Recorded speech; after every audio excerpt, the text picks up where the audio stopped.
바로 그날 몇백만 원을 결제를 했거든요. 가격이 되게 비싸잖아요. 실제로 그만큼 잘 쓰여진 블로그의 파급 효과는 정말 어마어마해요. 사실 안 하시는 분들이 대부분이기 때문에 하시면 그 이상의 마케팅 효과를 보실 수 있는 거예요. 이게 돈 드는 게 아니잖아요. 나는 50명이 보면 50명이 다 우리 가게 방문할 수 있는 글만 만들면 되는 거예요. 포스팅의 사진이 똑같고 글도 다 내용이 똑같으면 뭔가 매력적이지 않은 포스팅이 될 확률이 높겠죠. 첫 사업을 시작하시는 사장님들에게는 그렇게 추천을 드리고 싶지 않습니다.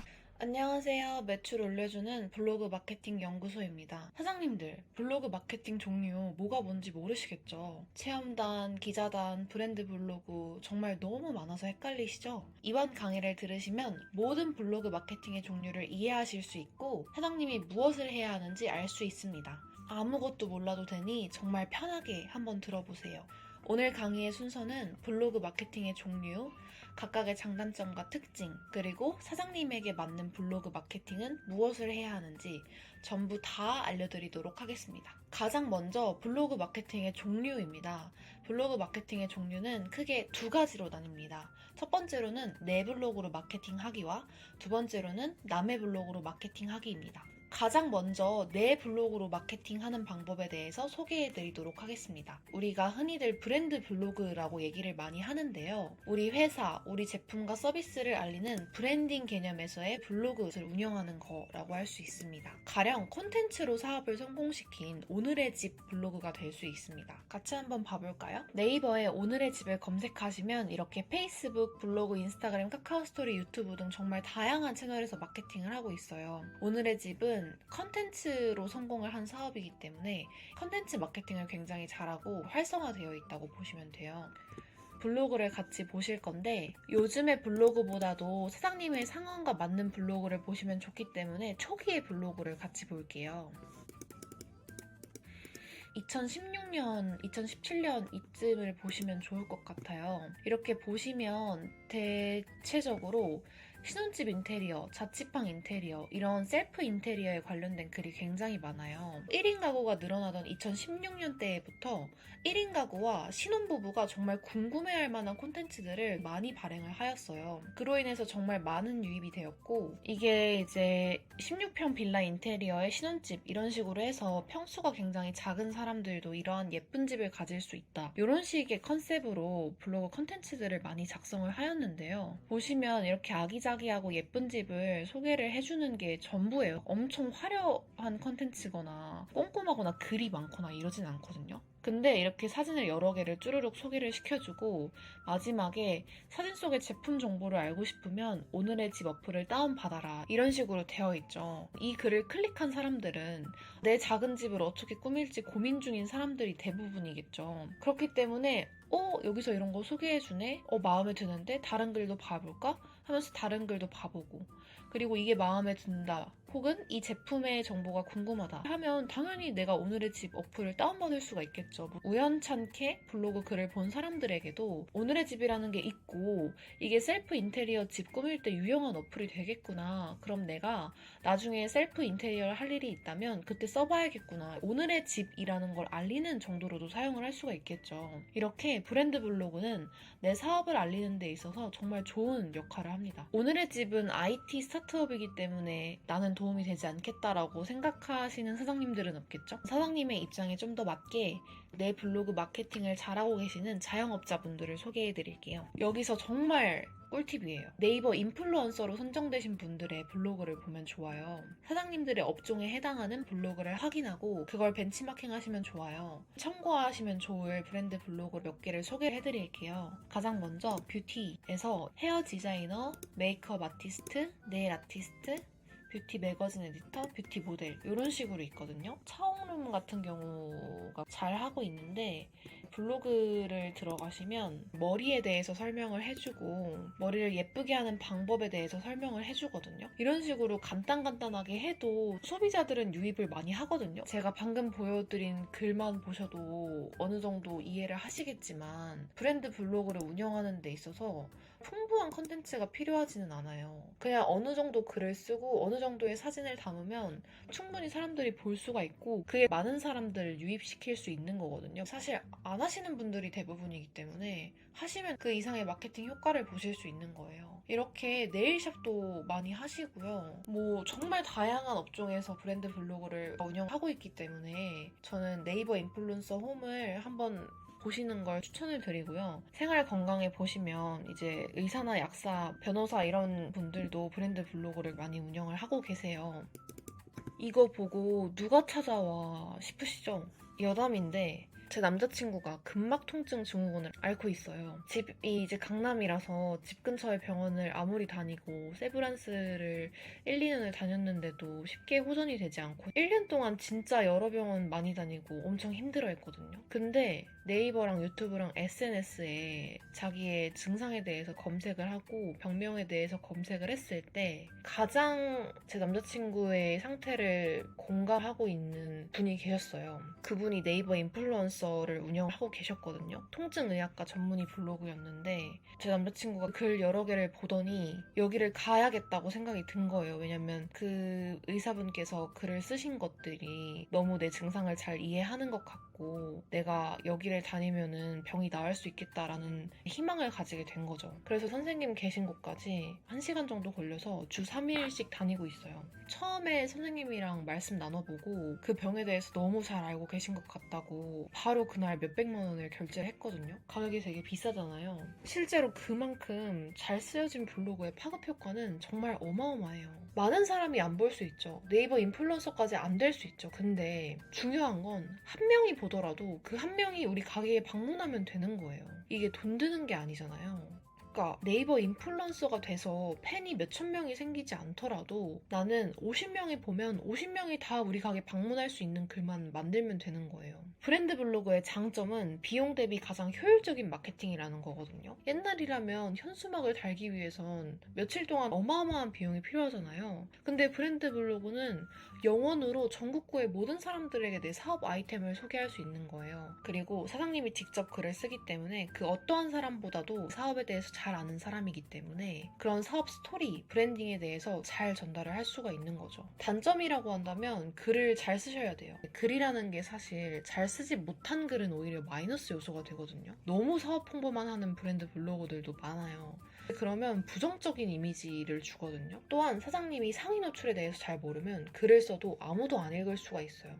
그렇기 때문에 블로그에 대해서도 공부를 많이 하고 시간이 많이 소요될 수가 있겠죠. 두 번째로는 남의 블로그로 마케팅하기입니다. 남의 블로그도 총 2가지 종류로 마케팅을 하실 수 있어요.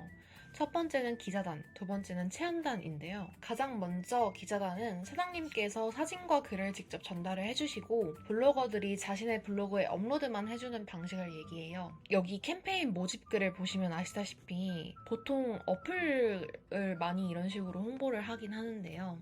이렇게 기자단 캠페인은 직접 제품과 서비스를 체험하는 게 아니고 정보를 소개해주는 캠페인이고 그렇기 때문에 사진과 동영상과 가이드라인을 다 제공을 해주는 거죠. 그리고 가이드라인이 엄청 상세해요. 이거 PDF 거의 2페이지, 3페이지 되는 글이고 이렇게 가이드라인을 받고 거의 비슷하게 작성을 하시면 돼요. 이처럼 기자단의 장점은 아무래도 체험 상품과 서비스를 제공하지 않기 때문에 비용이 크게 들어가지 않는다는 장점이 될 수 있겠죠. 하지만 사장님이 사진을 찍으시고 글도 직접 전부 다 작성을 해야 해요. 소비자들이 사장님의 가게에 관심을 가지게 돼서 네이버에 가게의 이름을 치고 올라와 있는 포스팅들을 여러 개를 봤는데 포스팅의 사진이 똑같고 글도 다 내용이 똑같으면 뭔가 매력적이지 않은 포스팅이 될 확률이 높겠죠. 그런 글일 경우에는 오히려 구매 전환율이 떨어질 수가 있어요. 첫 사업을 시작하시는 사장님들에게는 그렇게 추천을 드리고 싶지 않습니다. 두 번째로는 체험단이에요. 제가 추천을 드리고 대부분의 많은 사장님들이 하시는 방법인데요. 체험단은 말 그대로 블로거가 직접 상품과 서비스를 체험하고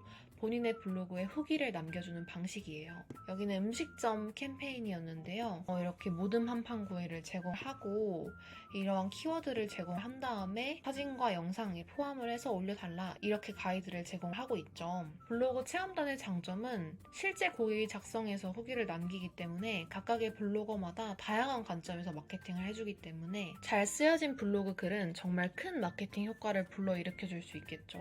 이렇게 방문을 체험에 만족하셨다면 영수증 리뷰까지 작성해주시면 감사합니다. 요거는 체험단 자체를 모집을 하실 때 영수증 리뷰나 스마트 스토어 리뷰를 처음부터 부탁을 하지 않으시더라도 서비스를 드리면서 이렇게 해달라 하면은 블로거들이 웬만하면 다 흔쾌히 해줍니다. 또한 2차 마케팅에도 활용이 가능해요. 얼굴을 가린 채 눈 부분만 샵 인스타 계정에 업로드 될 수 있습니다. 이렇게 적혀져 있죠. 이렇게 모집할 때 언지를 하고 모집을 하시면 충분히 가능한 부분이에요. 이거는 뷰티샵, 에스테틱 네일샵, 헤어샵 등에서 자주 사용하는 방법이에요.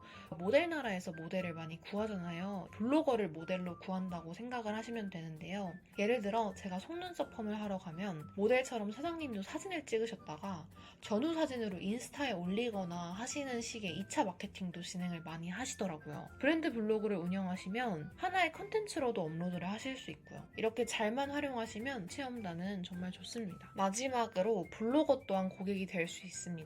이거는 정말 좋은 기회예요. 왜냐면 방문 체험 같은 경우는 블로거들이 자신의 활동 지역에서 잡는 것이 대부분이기 때문인데요. 예를 들고자 저한테 왔던 카톡을 캡처를 해봤어요. 저 같은 경우는 현재 집이 강남이라서 강남권 위주로 포스팅을 올리다 보니까 강남권 위주로 제안이 많이 오는 편이에요. 그리고 대행사에서도 강남권 위주의 체험단이 있으면 저한테 이렇게 먼저 카톡으로 연락을 해줬어요. 제가 잘 활동을 하기도 하고 글을 잘 써주는 블로거다 보니까 대행사 입장에서도 저랑 함께하는 게 훨씬 더 이득이거든요. 저 또한 집 근처니까 손해볼 곳이 없어서 되도록이면 가는 편입니다. 정말 좋은 장소들을 방문하게 되면 저 또한 제 스스로 돈을 내서라도 결제를 하는 경우가 많았어요. 최근에 눈썹 문신 같은 경우는 너무 마음에 들어서 2차에 제 돈을 내서 하러 가고 제 주변 사람들 3명을 다 영업시켰어요. 이처럼 블로거들도 고객이라고 생각하시고 잘 영업을 하시면 평생의 단골을 하나 만드시는 거라고 생각하시면 돼요. 저 같은 경우도 내돈내산 에스테틱 10회 후기, 헬스장 6개월 다녔던 후기 이런 것들을 올렸었어요. 그게 또 내돈내산인데다가 블로거들은 글을 잘 쓰기 때문에 마케팅 효과가 정말 어마어마했거든요. 그것 때문에 또 사람들이 많이 유입이 되고 홍보도 정말 잘 됐었죠. 하지만 몇몇 사장님들은 블로거들을 블로거지로 판단하고 손님보다 못하게 대하는 경우가 종종 있더라고요. 이런 경우에는 저 또한 주변에 안 좋은 소문을 내고 포스팅도 대충 작성을 하고 해당 대행사 자체를 이용하지 않으려고 하는 편입니다. 블로거를 어떻게 대하면 좋을지에도 다음 강의에서 더 자세하게 다뤄보도록 할게요. 다만 체험단의 단점이라고 한다면 모집하는 시간이 굉장히 길어요. 그리고 가끔 가다가 사장님이 직접 모집을 하시게 되시면 먹튀를 하는 블로거들이 생길 수 있습니다. 이건 대행사를 끼고 하더라도 마찬가지인 일이거든요. 하지만 이거는 막는 방법이 있어요. 뒷 강의에서 더 자세하게 다뤄보도록 할게요. 정리를 한번 해볼게요. 브랜딩 블로그의 장점은 영어로 전국의 모든 사람들에게 홍보할 수 있으므로 가성비가 좋고 또한 내 사업은 내가 제일 잘 알고 있으므로 내가 원하는 대로 내 스토리를 잘 전달할 수 있다라는 것이고요. 단점은 시간 투자가 필요하다는 것, 그리고 블로그에 대해서 잘 모르면 노출이 잘 안 될 수 있고 사실 모든 거의 기본은 글쓰기거든요. 글쓰기가 매력적이지 않으면 오히려 역효과가 날 수도 있다입니다. 두 번째, 기자단의 장점은 블로거에게 상품과 서비스를 제공하지 않으므로 비용이 크게 들지 않는다. 단점은 사진이 똑같고 글이 똑같아서 매력적이지 않을 확률이 높다. 체험단 같은 경우는 장점이 블로거가 직접 사진도 찍고 글도 써주므로 각각의 관점에서의 진짜 후기를 남겨준다.